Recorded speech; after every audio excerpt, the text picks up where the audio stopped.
You're listening to a Frequency Podcast Network production.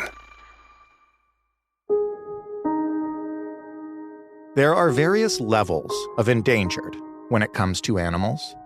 And as our climate changes and we head towards more extinctions and less diversity, it can sometimes become routine to hear of a species bouncing between them, or one species that is threatened while another is critically endangered, or that this one has been moved from endangered back to just vulnerable, and then maybe, if we're lucky, back to threatened again. But there are all these levels to endangered, and then there is the state of the spotted owl in Canada. That state is 1. There is 1 wild-born spotted owl left. And there are 2 more that were raised in captivity and have since been released to the wild. And unless you are looking in a zoo or an aviary, that's it. So, 3 in all of Canada. How did it come to that? In a word, money. The riches made from harvesting the old-growth forest in British Columbia that is the owl's habitat. A better question, though, is how can we stop it or even reverse it? That answer is more complicated but not without hope.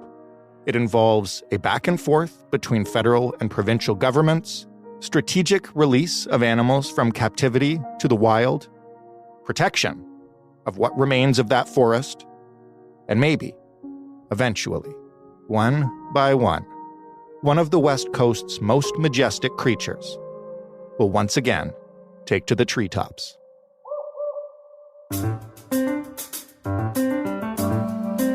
I'm Jordan Heath Rawlings. This is The Big Story. Sarah Cox is the BC investigative reporter for the Narwhal. She has been following the saga of the last remaining spotted owls. Hello, Sarah. Hello, good morning. Thanks for joining us today. Oh, it's my pleasure. I want to start by just asking you about the animal we're going to discuss today. So what is the spotted owl? What are they like? I gather you've met some. I have met some, although only in captivity. So the spotted owl it has dark chocolate coloring with its namesake creamy white spots. They're smaller than a chicken. Their eyes are a rich coffee brown, which is unlike the eyes of most other owl species, which are typically yellow. And spotted owl have been in the limelight on and off for decades as efforts to protect it clash with plans to log the old-growth forest that the owl requires to survive. And so you mentioned you've met yours in captivity. How many are there in captivity or in the wild, which I gather is a very low number? It's a very low number in the wild in Canada. So historically, there were approximately 1,000 spotted owls in the Canadian wild, only found in British Columbia. And there are also spotted owls in Washington and Oregon and Northern California states. But in Canada, we only have 3 spotted owls left in the wild. And 2 of those spotted owls were actually born in captivity and released last summer into the wild. So really, we're down to 1 wild-born spotted owl in Canada. There are also about 30 owls in captivity at a breeding center in Langley, British Columbia. And that's where I saw spotted owls. I've obviously never seen them in the wild, but I was able to visit the breeding center a few years ago. And the owls are kept in very spacious outdoor aviaries. Their eggs are hatched in a laboratory in incubators because they were running into all kinds of problems with the eggs not hatching in the nest boxes or the females eating the eggs. So now there are more owls in captivity in Canada than in the wild. You mentioned that, there's been a long on and off history of trying to protect them. What has the government done to try to protect them, and how long has this been going on for? So the saga of the spotted owl has gone on for decades, and it really reached a height in the 1990s, especially in the United States, where there were court cases to try to protect the habitat. And really the logging community clashed with environmentalists over this. There were actually, in American mill towns, there was mock spotted owl soup and mock pickled spotted owl eggs on menus, and stores sold T-shirts and bumper stickers with the slogan, "Save a logger, eat an owl." Wow. Jack Monroe, who was the Canadian president of the International Woodworkers Union representing loggers, once said to the New York Times, "I tell my guys if they see a spotted owl to shoot it." So this little creature has become very synonymous with the ongoing destruction of old growth forests. And as old growth forests in British Columbia, in the spotted owl's habitat, in the southwestern corner of the province have vanished, the spotted owl has too. And over the last couple of decades, despite many efforts to get the federal government to step in and save the owl, we are in a situation where, again, the wild-born population has dwindled to just one owl, and there's 2 captive-born spotted owls that have been released into the wild. And that kind of brings us to the recent history of trying to protect these creatures that you've been covering for the narwhal. So maybe start last year when the federal government finally made a move to really protect these things, and the environment minister was pretty fired up. Can you give us sort of the lowdown on what happened there, and then we'll move on to how it has or hasn't been implemented? Sure. So actually, this latest chapter starts in 2020 when the environmental law charity EcoJustice, representing the environmental group Wilderness Committee, petitioned the federal government to step in and issue an emergency order to protect spotted owls and their habitat. And under Canada's Species at Risk Act, federal cabinet can step in and take over some provincial responsibilities if it is deemed that a species is in imminent danger. And so EcoJustice petitioned the federal cabinet asking them to do this, pointing out the plight of the spotted owl in British Columbia, pointing out that the identification of critical habitat and a recovery strategy was more than a decade overdue. And then that kind of lit a fire under the BC government, and there were negotiations between the BC government and the federal government, and a plan was announced.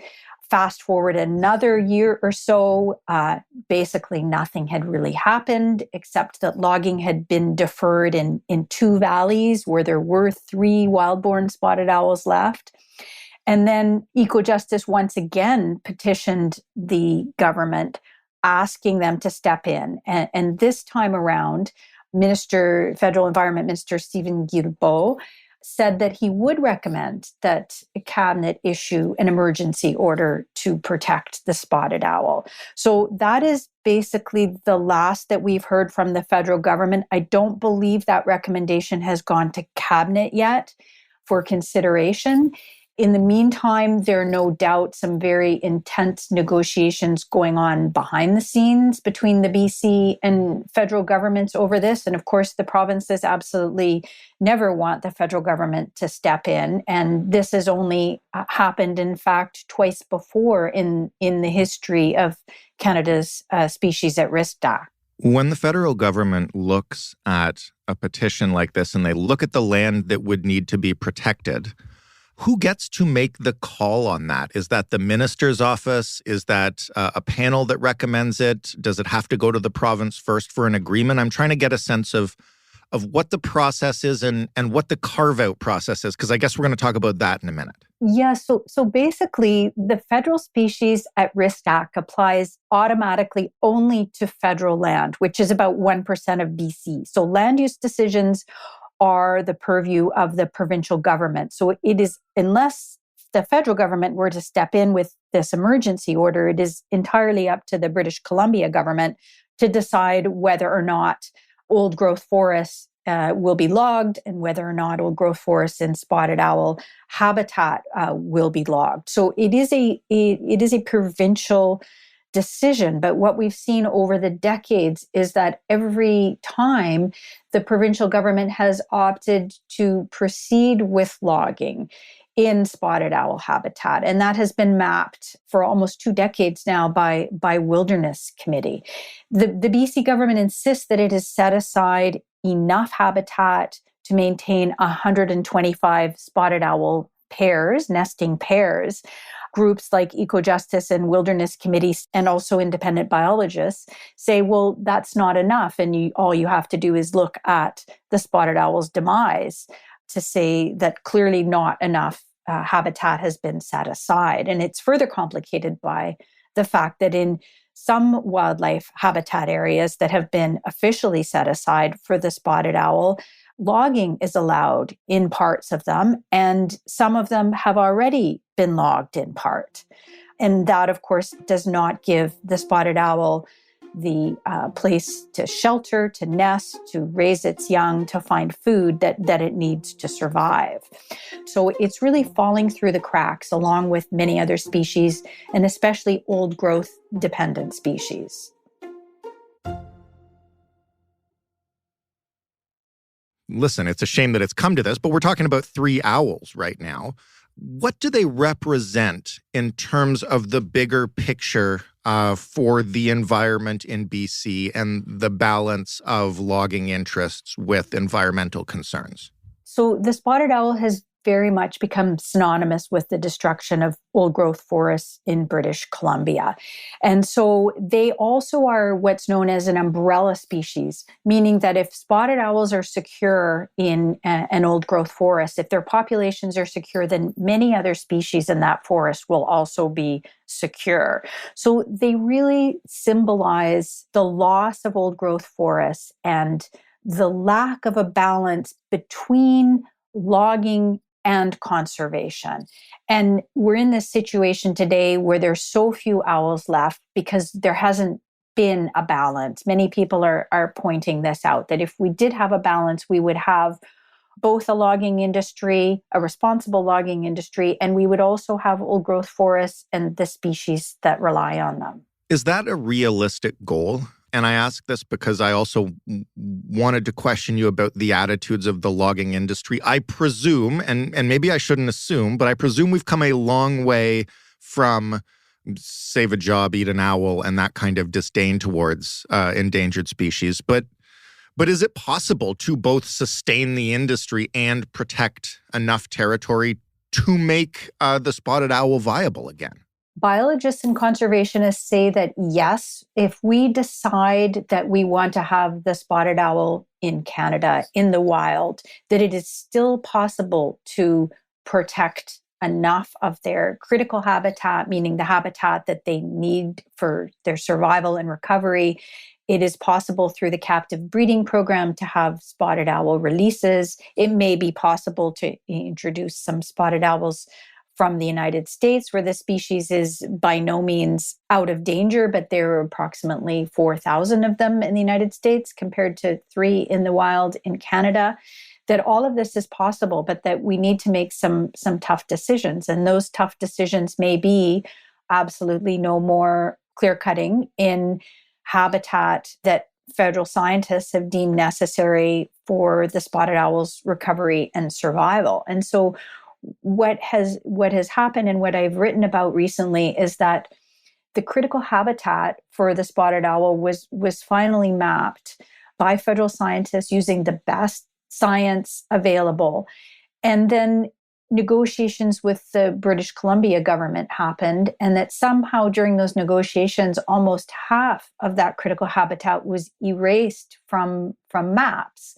And so instead of being critical habitat, which is a defined term under Canada's Species at Risk Act, it was put into this brand new category called potential future critical habitat. And the BC government was given up to 60 years to figure out whether that habitat would be moved over into critical habitat, triggering some protections under the Species at Risk Act.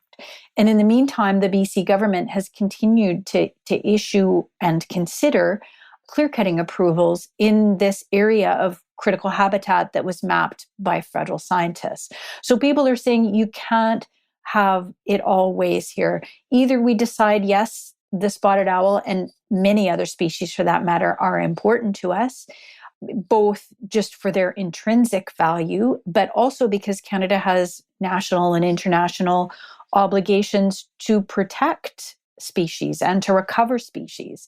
And that in that case, we need to use the science, the best science that we have available, and to set aside these areas for the owl and to work on reintroducing it. So this is really the time of tough decisions.